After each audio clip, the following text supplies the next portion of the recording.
call me and preach to me a little bit. Let me know what you think. You know. You think I'm crazy?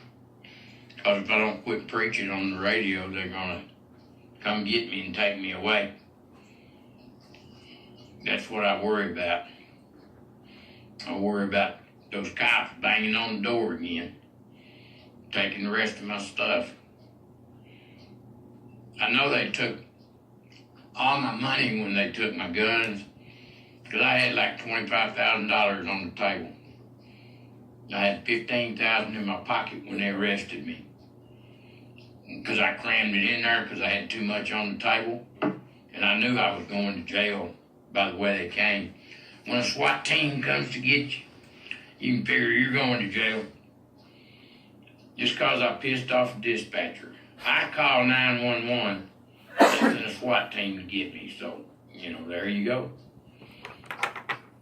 Tell me I'm not being harassed by the Dallas police, by the Dallas County Sheriff. I need one of those GoFundMe accounts so I can hire me a lawyer to fight all this. They won't give me my money back till a lawyer comes down there and represents me. I called that lawyer that had me get out of jail after 90 days. He said he'd let me know how much more he wanted to get my guns out and my property, get that back to me. I don't think that's very fair. I think it all should have been included in that first $5,000 I paid him. He didn't do nothing. Showed up the day of my court hearing. He didn't get me out of there no earlier than I would have got out with a public defender, I'll bet you. And I wouldn't have had to spend a dime on him. But, first time I've been in jail, so I didn't know no better. I saw Perry Mason. I know the first thing you do when you go to jail is call a lawyer. They're supposed to come get you. But that ain't the way it works in the real world, kids. They send some flunky to talk to you, and you see them when your court date comes up. Or that's the way it worked for me. And now if he wants to charge me more money to finish out my deal, I don't believe I'm going to pay him any more money. I believe I'd rather hire a different lawyer if I can find one that'll do it. I can't get a lawyer to even call me. I call and leave messages and tell them what my story is. They won't even call me. I don't know why. It's all documented. Everything I've been telling y'all all this time is on video from the jails and the hospitals. Everything that happens in there is videotaped. County's got the tapes. Seagoville police has got the tapes when they beat me up. I stopped by there and talked to the chief of police the other day and told him my side of the story. And he had this other captain or whatever come in and sit in with us. So I could tell he didn't like me. I didn't care. And he says, I said, it's all on tape. Y'all got the tape. He said, oh yeah, we've got the tapes. He said, the tape show those officers were trying to stop you from hurting yourself. You had your underwear around your neck. I said, why? Anybody that ever claimed I was trying to hurt myself is full of bull. Me with 2 brand new Harleys, pocket full of money, everything in the world to live for, and I'm gonna hurt myself because I got arrested for shoplifting in Seagoville, Texas, which was bogus and I didn't do. As soon as I can get me an attorney, I can prove it. I gotta have an attorney to subpoena those tapes so I can show them in court, so I can show my version. Now, I got a little ugly. When your jailers take away your glasses and you can't see how to use the telephone, isn't that a violation of your civil rights? When nobody read me my rights, my Miranda rights. Nobody said anything you say can and will be used against you in a court of law or any of that crap you hear on Law and Order. No, sir. That ain't the way it works in the real world. They just come on in your cell, break your arm, fracture your spine, neck, ribs, shoulders. Well, they will pay. I'll get my hands on those tapes one way or another if they don't destroy them first. And if those tapes ever make it on television, like TMZ or one of them programs, they'll make Rodney King's case look like a walk in the park. I'm 68 years old. I'm a senior citizen. I'm supposed to be shown a little respect. You know how much respect I was shown? TT. None. That big old blonde-headed female Seagoville officer did not like me. And neither did the little security guard at Walmart. What she don't know is that I had paid for a haircut at Walmart with a diamond ring. Because I realized I'd left my wallet. I didn't have it on me. I gave the lady that cut my hair a diamond ring. Told her to hang on to it till I came back to get it. I didn't know I was going to jail. I was going to pick it up the next day when I found my wallet. Come to find out, the police department had my wallet the whole time and wouldn't tell me. Told me they didn't have it. Well, when I went down to see about getting the rest of my property, they finally gave me my wallet back. But I already got a new driver's license, new credit cards, whole 9 yards, man. Now I know they're holding my cash, and they're holding my guns, my bow and arrow, all my hunting equipment. No telling what else they've got down there of mine.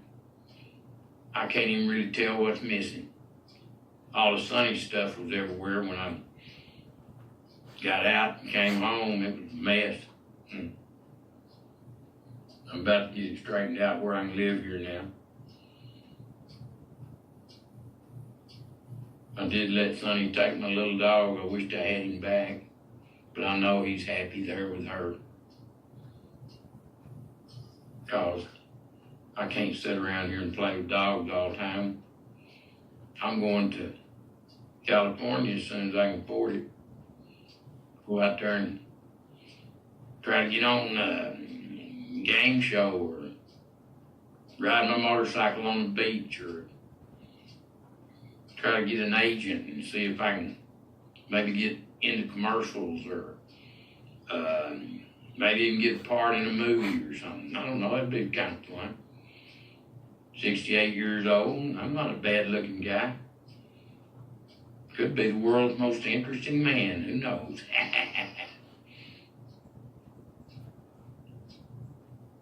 I can make them beer commercials. Yes, sir.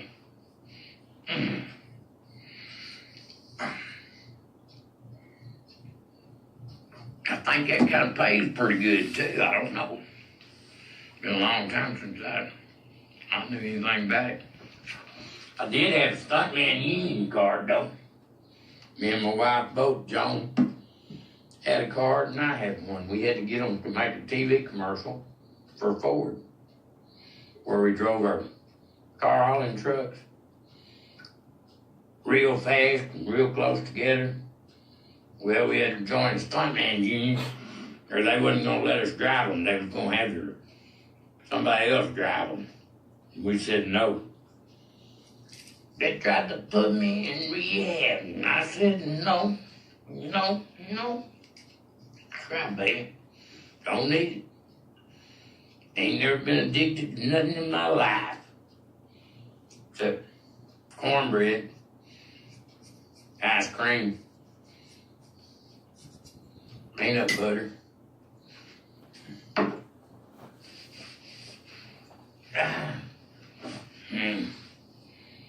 Well, they tried to put me in. I said no.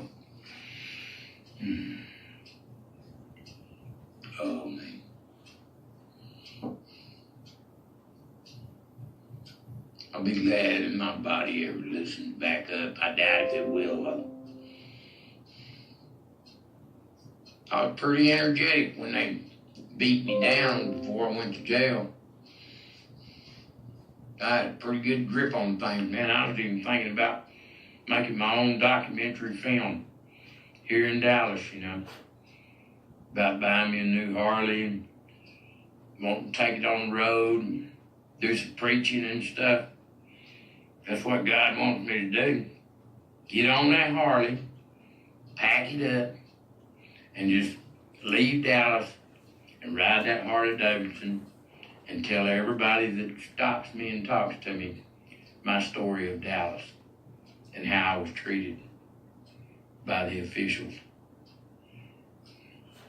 Nobody can believe it. Nobody's ever heard a story like that. As far as I know, there ain't never been one like that.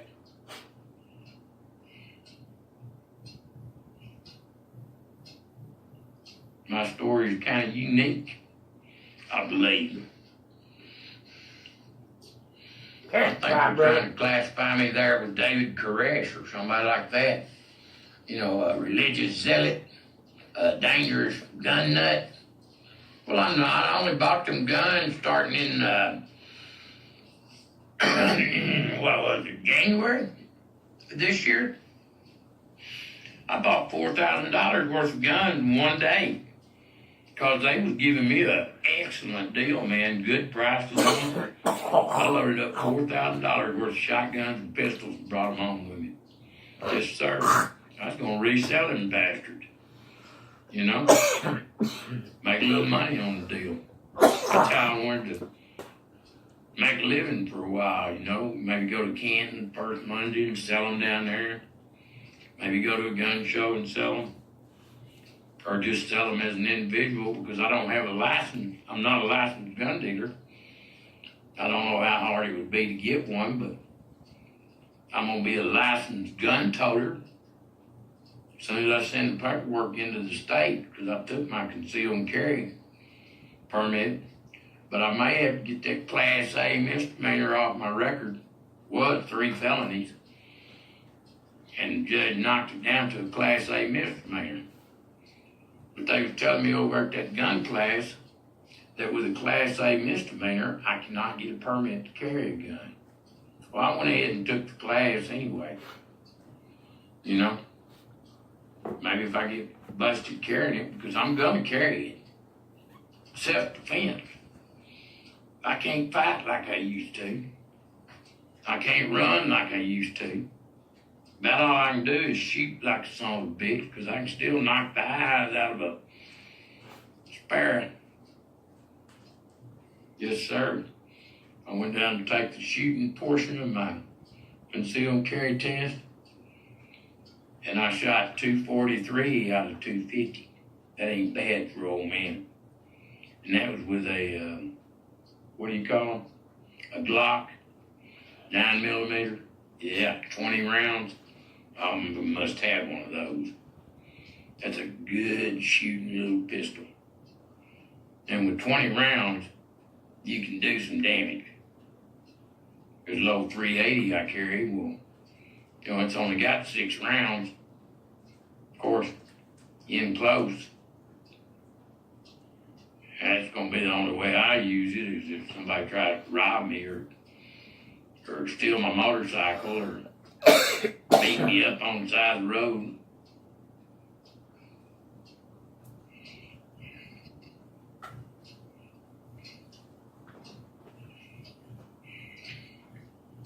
Steal my money, which I ain't got none of. I need help, folks, right now, to get my property back from Dallas County, so I can have my money back, so I can get my business affairs straightened out. Every one of my creditors went bad on account of that money I had on the table. Well, when I got arrested and they took away my guns, they took that stack of money I had here on the table too and denied having it. That's why they're not wanting to give me my property back. It's worth too much. They tried to get my neighbors to say I was a drug dealer, so they could confiscate all that. Well, I ain't dealt drugs. No, sir. There ain't been no traffic at my house in the past 30 years. Only ones that come to see me is nieces and nephews, kids coming by to see their grandma. You know, Michael Wayne or Teresa stopping by to visit. Eric and Keisha come once or twice a year. You know, that's fine. Talk to them on the phone. I don't have to see nobody face to face. I know everybody's got a busy life. Personally, I don't have a lot to do. You know, I just kind of piddle around the house and try to think of means to get in. Got no place to go on them motorcycles. I'm riding a $50,000 motorcycle to McDonald's to get me a hamburger. That's about as far as I go on it right now. Because of the shape my bones are still in. They're not quite healed. Got that brand new two-wheeler sitting there and I hadn't even rode it. It's got 0 miles on it. Never been ridden. Just like it come off the showroom floor. They delivered it to me and I covered it up. $28,000 sitting there covered up. Right now I could use that money. Anybody's interested in buying them a nice new motorcycle, beautiful, two-wheeler, Golden Eagle, get in touch with me. I'll lose a couple of thousand on it. That's about the best I'll lose. I don't mind taking $2,000 loss on $28,000. I'll sell it for $26,000. And I bought it with all the bells and whistles, all the maintenance, you know, extended warranties and all that. And I bought all that stuff. But I sell it for $26,000 cash. I paid $28,000 cash. I went over to pick it up, and I tried to ride it home. I couldn't. I dropped it right there at Harley. I got lucky though; it didn't put a scratch on it. They helped me pick it up and kept it for me till I could deliver it to my house. Told them that's the only way I could get it. They'd have to deliver it. So they did, and there she sits. I don't know why I hauled off and bought that second motorcycle. I was just having so much fun. I thought, if I buy this one, maybe Eric will ride with me, man. Me and my son we'll go Harley riding. Or me and my son-in-law, Matt, he's his husband, maybe he can ride it. He can ride with me. That way I won't be just out there by myself, you know. Jake, I was gonna let you ride it, son. But I may have to turn around and sell it. I don't know. I hate to put any miles on it. Just to, you know, to ride it a few miles. I gotta carry my three-wheeler in and get it serviced for the 1,000-mile service. Got an appointment to do that Tuesday. Need to get signed up with Uber so I can get me an Uber car to bring me home from Dallas Harley Davidson. Taxi cabs charge like $40 to bring me that far. That's how I got home last time. Garland police came to put me in jail, but they didn't. They seen I wasn't drunk, I was just sick. And tired and crippled up. I wasn't drunk. Just because they got scared of me over at Dallas Harley Davidson. Well, they shouldn't have pissed me off. Telling me they'd have my motorcycle ready to go when I got there. And when I got there, they didn't know diddly. Nobody knew anything about my motorcycle. Because the woman I talked to Did not bother to tell anybody else in the whole place to get my motorcycle ready. It was still up there in the dust with a dead battery. So I was a little bit aggravated, and I cussed a little bit. I stomped my foot a little bit. I told him I worked for Harley Davidson and I'm gonna write a report on it. What crappy service they gave me. Didn't bother them. Greedy bastards, that's all they were worried about. I asked them if they'd buy that two-wheeler back from me, because they said they might. You know what they offered me for a $28,000 motorcycle? They offered me $14,000. You can imagine what I said. It boiled down to no thank you.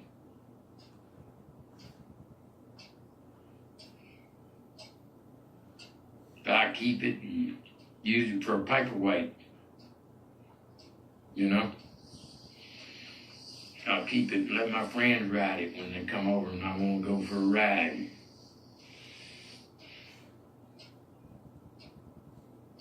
Or if I hit the road, I'll have it for anybody that wants to go on the road with me and ride and let me be my bodyguard while I do my preaching. Bail me out of jail when I get in trouble. Buy me a beer when I run out of money. Keep me out of trouble. Keep me out of places like Walmart, Seagoville Jail, Dallas County Jail, VA, Veterans Administration. Don't want no part of it no more. Not after the way they done me, boy. Kept me in that cold, wet cell for 3 weeks with no shoes, no glasses, no dentures, no clothes. I was buck naked, boys. And it was cold in there. And I paced that floor so much, it was that concrete with the sand finish, you know, and it's like sandpaper. I turned in a circle and paced that floor so much till all the skin came off the bottom of my feet. That's another reason I was in a wheelchair for so long, because my feet were so messed up from that wet cell.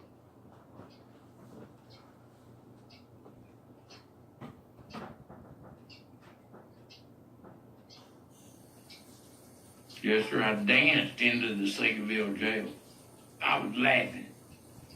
I thought surely they're not really going to arrest me. They already told me I couldn't come back to Walmart in Seagoville. And I've been shopping there for 30-something years. My bank's right across the street from them. But I'm changing banks too, because even though I've been banking with them for 30-something years, they wouldn't make me a loan on my motorcycles because they said my behavior had been too erratic. Over the past 3 months, I'd gotten behind on my bills, messed up my credit. I'll get all that straightened out. I was going to borrow the money from them to pay everything off. But now, if I get my property back from Dallas County, I'll have the money to pay everything off. That was the money that was supposed to be in the bank to cover my debts. And the police confiscated it instead. I couldn't have got out and deposited it anyway, you know. But for them to lie to me, they lied to me about having my billfold. They told me they did not have my glasses. I didn't get them till the day I got out of jail. They told me they didn't have my dentures. I didn't get them till about 3 weeks before I got out of jail. They finally checked in my locker, and sure enough, there they was.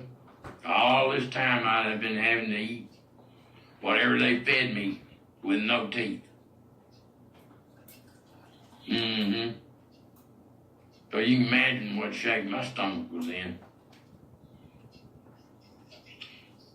Came home, I couldn't even go to the bathroom without taking an enema. That's the only way I could past my waist, out of my body. I'm about to get over that now. But it's pretty painful. Pretty damn painful. But Obama's people don't care. Them guards down there, that's why I say some of them was robots even. I think Frank Crowley is nothing more than a big old UFO. Because while they was holding me in that veterans portion, I could hear my people outside. There was a concert set up. Willie Nelson was playing. Waylon Jennings, David Allan Coe, Johnny Cash, everybody was there. We were fixing to have a big concert. Emmylou Harris, all my favorites. They'd come there. And as soon as I got out, I was supposed to start the concert. Willie was going to announce me as his long-lost little brother. He finally returned home. And we were going to have a concert to celebrate. But no, them robot guards would not open the doors. And them drugs they were giving me had me so muddle-headed, I couldn't figure out how to make them do it. So people on the outside couldn't get in, people on the inside couldn't get out. And once they started drilling on the spaceship, which is Frank Crowley, the drill was not even making a dent, but the noise was deafening. And them guards started panicking. They didn't know what to do. Robots. They just stopped and stood and stared like they were in a daze. Like they didn't understand anything I said to them.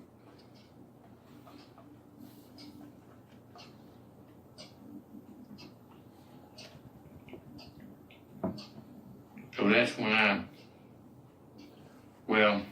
when to me, the whole country was destroyed.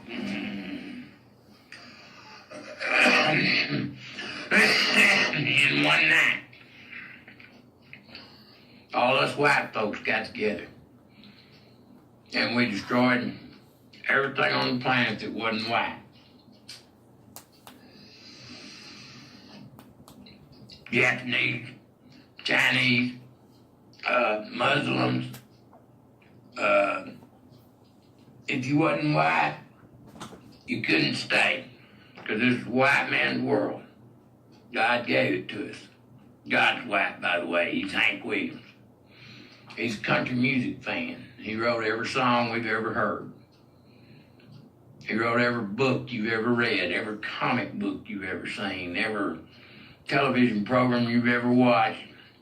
Hank Williams wrote it. Every word I'm saying right now, Hank Williams wrote for me to say.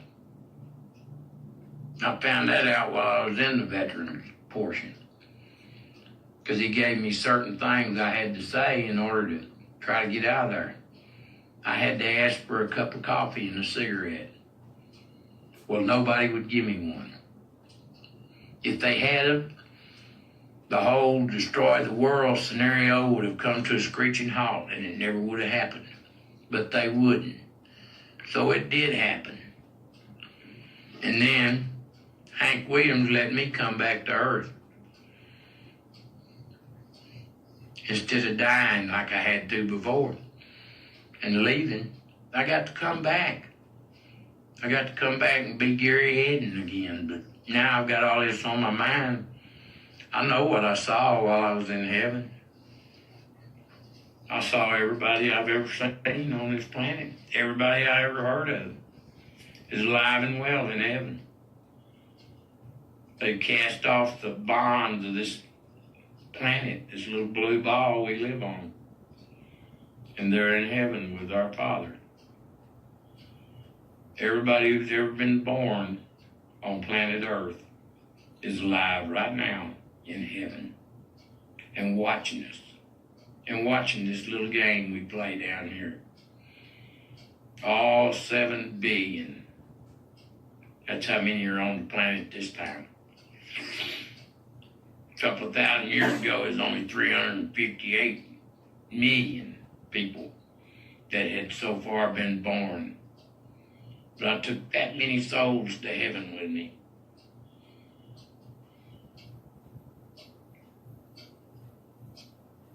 But I had to go ahead of them. I didn't want to come back. The Romans had tortured me so, and the times were so hard. There was nothing I wanted to come back to when I was killed before. This time I wanted to come back, man. I had 2 brand new motorcycles and money, and I was rhyming real good. Every other word rhymed, and I was writing songs and buying guitars and fixing to take guitar lessons and learn to sing better than Willie. Yeah. Go on the road with Willie Nelson, my brother, and all his family and friends. That's what I wanted to do. That's why I come back to Earth. I wanted my kids to be proud of me. I wanted my grandkids to be proud of me. You know, I wanted my nieces and nephews to be proud of me. So far, everybody just thinks I'm crazy as hell. That's all right. I don't care. Whether you believe me or not, it's totally up to you. It doesn't matter to me one way or the other, because you're already in heaven. By believing me, you get to go to heaven tonight. And then you decide if you want to stay or you want to come back. He'll let you come back. He don't care. If you won't come back and suffer this, what's fixing to happen will come on back. Because the race war is coming. The famine is coming. The wars and the rumors of war are here. You know, the end of times is near. It's already happened. This here is just playing out the final chapter of this story. I believe I start a different story every day. A little bit different. I don't know. That's one of the theories I came up with. But I do know this. I am an alien. I'm from outer space. I'm not from planet Earth. I was put here in this body so that I could feel and taste and touch and smell and hear and see all the beauty on this planet. All the pleasure my Father had created for me. That's what this body is for, to enjoy that. That's all God wants us to do. Just inhabit this body and enjoy it. Don't sit around and whine and mope. Don't sit around and feel guilty about something you've done. Don't feel bad about something you've done. No reason, it's already done. No harm done. Nobody got hurt. Even if you kill somebody, they woke up in heaven. So there's no sin. There's a crime on planet Earth, but it was not a sin in heaven. Nothing can keep you out of heaven. You're already predestined to go. It's just a matter of whether you stay or not. Because he will let you have a choice of coming back. If you decide you want to come back and try again, that can be arranged. You can come back as an infant. You can be born again to a mother and a father. Or, if you, like in my case, decide you want to come back and handle unfinished business that you want to get straightened out before you leave this planet, that can be arranged. My Father is very lenient. He does not care, because it does not matter. One iota. It's a personal choice. I personally chose to come back and suffer what I've suffered. I don't have to be sitting here with a broke back, fractured arm, fractured neck, shoulders, Still screwed up so bad I can't raise my arms up over my head. Can't hardly put on a t-shirt without agony. But I chose to come back to this because I had 2 new motorcycles I wanted to ride. And a lot of women I want to meet. A lot of things I'd like to do in my old age. I want to go to California. I want to be on Wheel of Fortune. How's thing? How's Buddy? You see my new dog, my pit bull, Travis? I named him Travis after the hero of the Alamo. You know, William Barrett Travis, Colonel Travis. He was the real hero. He's the one that drew the line in the sand and said, from this we do not retreat. Crockett was there and Bowie was there, but, you know, they would have give up, turned around and left, you know, when they saw it was hopeless, but not Travis. Travis stuck till the end and tried to hold everybody else there. But, you know, I was going to name him Travis or Crockett. I decided to name him Travis because Crockett was Tennessee congressman, senator. You know, he wasn't really caring about dying at the Alamo, you know. Can't say as I blame him. I would have left. Facing those odds. Well, I say I would, I didn't. I'm sorry, boy. I'm sorry. Yes, sir. I believe I fought at the Alamo. I believe I was there.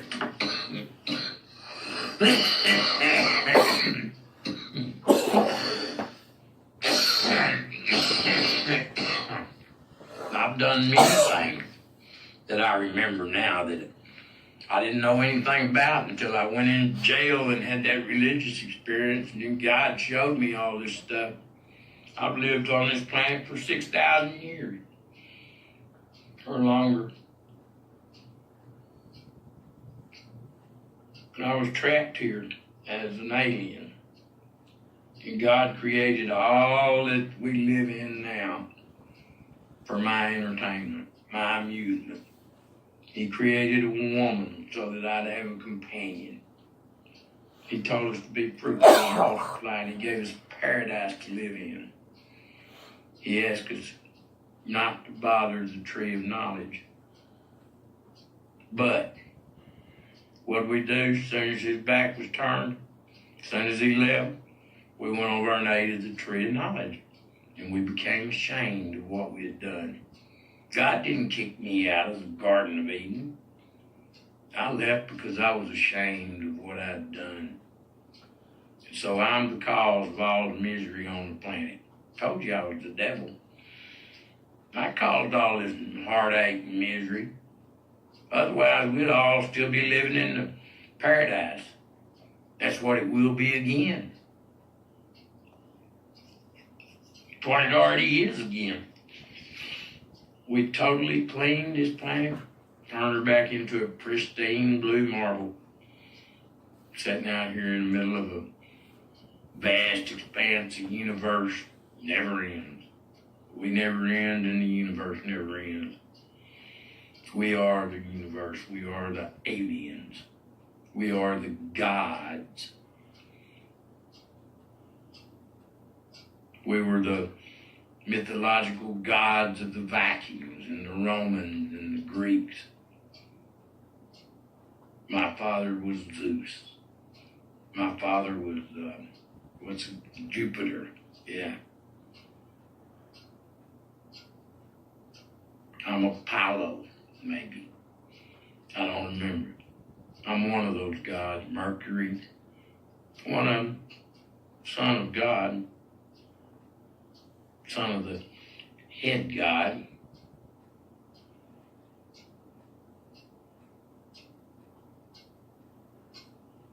Hey, won't you play another?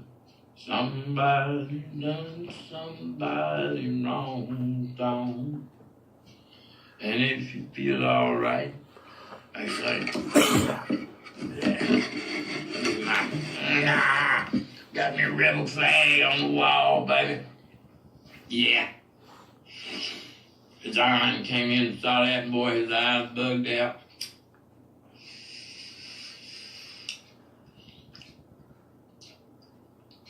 I hadn't been seeing too much of him since he told his daddy a bunch of crap or something. His daddy made him quit coming over here. But he still stops by on occasion and he'll come in and pop my back for me, bless his heart.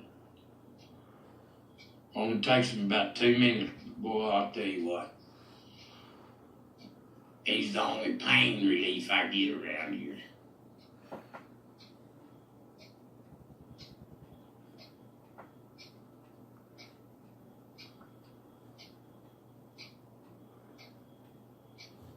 When you've never been able to sleep on your back for 68 years, it's hard to have to sleep on your back. And that's what I have to do now. I have to sleep on my back because I can't lay on my side. My shoulders are still messed up. And they hurt so bad they wake me up. I can't sleep.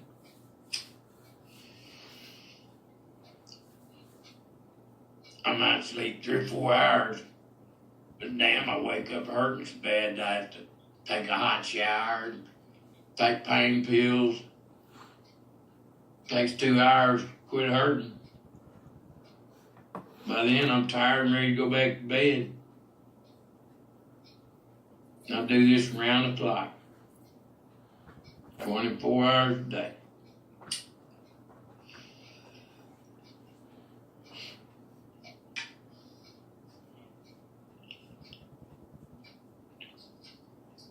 Hey, oh, won't you play another? Somebody done somebody wrong song.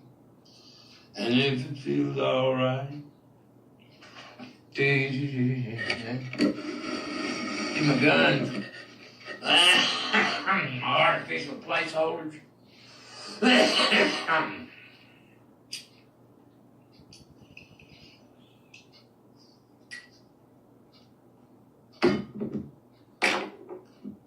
I said, hey, won't play another somebody done somebody wrong song. Yeah. And if you feel okay, easy to say, oh, I love you.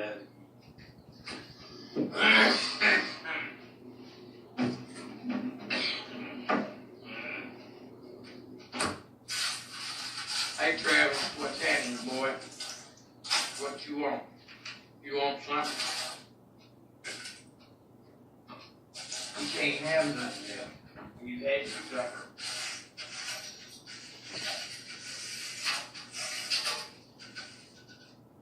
I haven't taken you for a walk yet, have I? I can do that here in a little bit.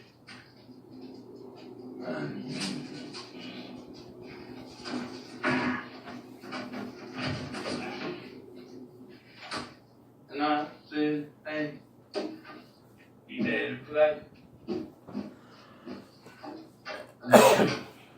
Somebody's done somebody wrong. And it will feel okay.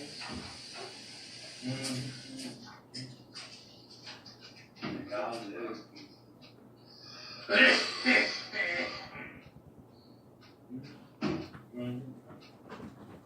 you.